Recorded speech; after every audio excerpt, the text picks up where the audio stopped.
Assalamualaikum warahmatullahi wabarakatuh.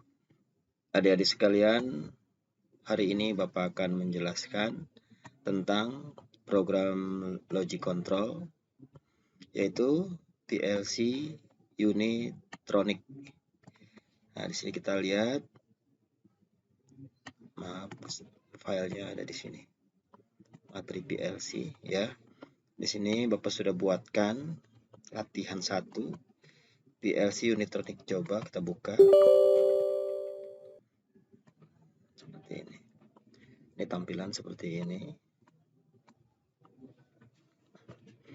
Nah, ini salah satu contoh dari program yang sudah Bapak buat. Di sini ada program ladder, ya, ada program display, ya, program display itu. Ini program display. Jadi kalau ini ladder, tampilannya ini. Nah, ini program ladder. Ini program display, tampilannya seperti ini. Nah, ini untuk variabel. Nah, ini variabel yang kita gunakan ini. Sekarang kita mulai dari ladder dulu ya. Nah, ini adalah program laddernya. Kita lihat di net pertama. Kalau di sini istilahnya net atau di step pertama, di net pertama di sini ada suatu program yang dibuat, program penjumlahan. Di sini kita menggunakan formula penjumlahan, yaitu di sini adanya fungsi matematika, ada penjumlahan, ada pengurangan, ada perkalian, ada pembagian. Berikut kita juga menggunakan ini positive transition, ya. Positive transition itu adanya di sini. Kita lihat di sini ada normally open, ada normally close, ada positive transition atau kontak raise, ada negative transition atau kontak fall. Ya, kita gunakan di sini. Berikut tidak menggunakan input ya, karena Bapak biar simple saja. Bapak menggunakan keyboard yang ada di panel dari HMI-nya tersebut. Di sini menggunakan tanda panah ke kiri, di sini menggunakan tanda panah ke kanan. Jadi ini mewakili inputan. Jadi kalau gambar tanda panah ke kiri itu kita tekan, fungsi ini akan bekerja. Begitu juga ketika tanda panah ke kanan ditekan, fungsi ini yang bekerja. Kita mulai seperti apa cara kerjanya. Nah, jadi pertama kita ambil dulu dari sini ya. Kita kontaknya ini kita ambil di sini, klik. Nah, ini akan muncul di sini. Nah, seperti itu kira-kira ya. Kita escape. Nah, ini kita tampilkan di sini. Untuk yang ini ya, kita ngambilnya dari mat, kita ambil add. Nah, ini kita tempelkan di sini. Oke, kita escape. Untuk yang komparator, kita ambil di komparator. Ini dia komparator. Di sini adalah lebih besar sama dengan, yaitu yang ini. Kita lihat, pasang di sini. Oke, berikut yang untuk yang ini adalah fungsi store. Store-nya kita pilih yang store direct. Ya, store direct ini kita klik. Nah, ini ada di sini, dia akan muncul di sini. Oke, sekarang Bapak akan jelaskan dulu fungsi dari di net pertama ini. Jadi ketika ini ditekan, di sini ada formula penjumlahan, di mana memiliki dua buah input A dan B, dan outputnya adalah C. Di sini dikatakan jika A ditambah dengan B sama dengan C. A ini kita masukkan ke suatu konstanta, ya, konstanta value, constant value, ya. Di sini kita masukkan, di sini ada pilihan, mau dimasukkan memory integer, sistem integer, atau konstanta. Ini kita masukkan konstanta, kita masukkan 1 ya. Jadi penjumlahan ini artinya dia satu konstanta value, nilai konstan 1.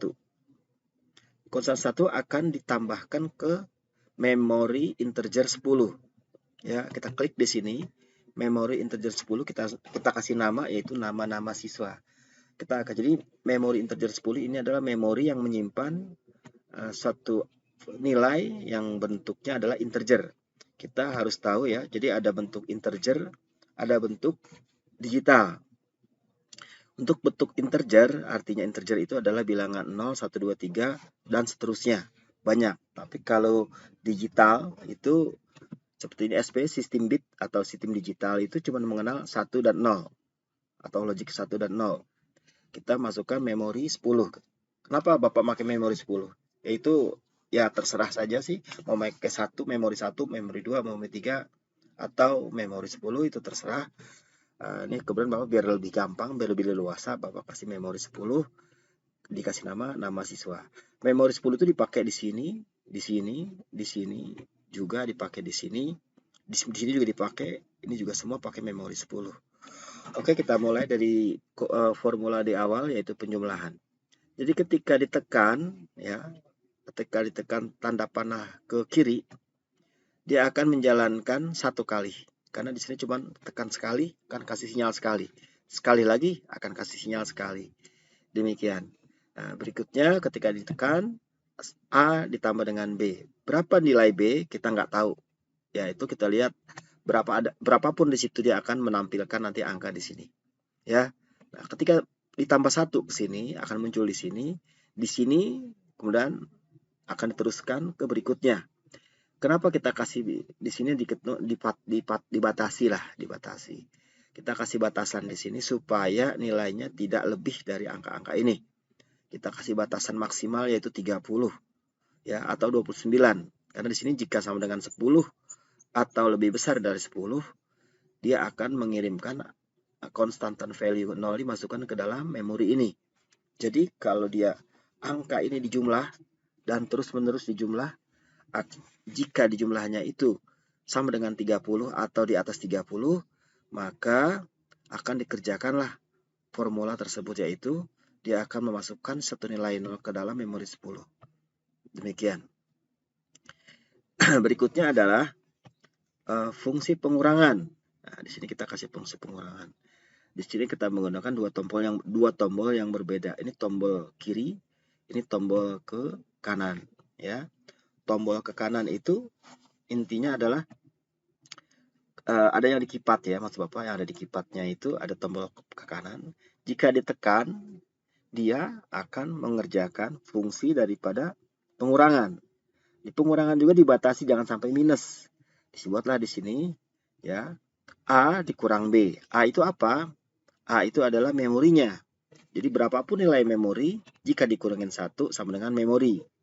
Nanti di sini memori ini dilihat lagi, dia tidak boleh 0 atau sama dengan 0. Jika dia 0 atau sama dengan 0, maka dia masukkan angka 30 ke memori 10 supaya bisa dikurangin lagi. Ya, kenapa dimasukkan angka 30? Supaya bisa dikurangin lagi angka 30. Jadi ketika 0, 1, 2, 3, 4, 1 langsung 30. 30, 29, 28, 27 dan seterusnya. Demikian. Nah, berikutnya kita akan jelaskan juga di sini tentang tampilan display. Display di sini ya, di sini ada satu tampilan display.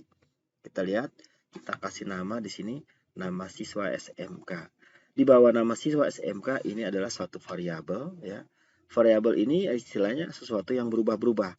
Variabelnya berupa apa? Berupa integer. Nanti kita lihat, yaitu integer tadi, yaitu M10. Nah, ini kita jadikan variabel di tampilan display. Oke, kita balik lagi ke display. Nah, variabel ini ya, ketika kita klik dia akan masuk ke sini. Warnanya merah. Nah, di sini ada link. Kemana linknya? Linknya ke memori 10. Memori integer 10. Dia berupa apa? Berupa list, berupa bit, berupa integer. Berupa integer ya, atau berupa timer ya, atau berupa time function, atau berupa list tadi ya, atau berupa date and time. Di sini kita masuk ke dalam berupa list ya. Jadi dia dalam bentuk list. Di sini ada sekitar 40 ya. Listnya bisa kita kurangin, bisa kita rubah-rubah. Kita mau bikin keterangan berapa? Kita rubah jadi 30 misalnya. Kita rubah jadi 30. Oke, apply. Dia akan mulai dari 0 sampai dengan 29. Ya, 0 sampai dengan 29. Di sini kita bisa memasukkan berupa keterangan, nama-nama atau apapun di sini. Ya, jadi keterangan, nama, angka terserah. Demikian. Jadi list ini kita pilih, kita link kemana? Memori 10. Artinya adalah jika memori 10 ya, jika memori 10 itu menampilkan angka 0, muncul tulisan cukup. Jika memori 10 menampilkan angka 1, dia akan memunculkan nama Anissa Maulida. Jika memori 10 memunculkan angka 2, ya, maaf angka 2, maka di sini Siti Ruhmiati yang bekerja, yang ditampilkan. Begitu juga untuk berikutnya, jika di sini yang ditampilkan adalah angka 4, Wildan Adrian yang ditampilkan. Nah, demikian. Oke. Nah, ini adalah display yang mewakili, ya. Ini displaynya. Ini displaynya seperti ini. Bisa nggak kita bikin tampilan banyak display? Oke, bisa juga. Jadi kita klik di kanan sini, nanti ada add new display. Nah, display kedua. Tambah lagi add new display, display ketiga, dan seterusnya. Ya. Jadi kita bisa menampilkan sampai banyak sekali display. Ya, ini kita clear dulu display 2. Kita clear juga display 3. Oke. Nah, nanti kita akan jelaskan apa itu variabel, apa itu bit input memori yang seperti timeout dan lain-lain. Oke. Ini kita lihat lagi kembali ke ladder. Ya. Nah, ini jadi seperti inilah kira-kira programnya yang akan kita buat. Demikian. Nanti kita akan belajar dari awal, ya, sebenarnya mesti harus dari awal. Nanti kalian akan latihan bagaimana membuat program dari awal sekali, atau fungsi-fungsi apa aja sih pada program ini, ya. Bapak cukupkan, terima kasih. Assalamualaikum warahmatullahi wabarakatuh.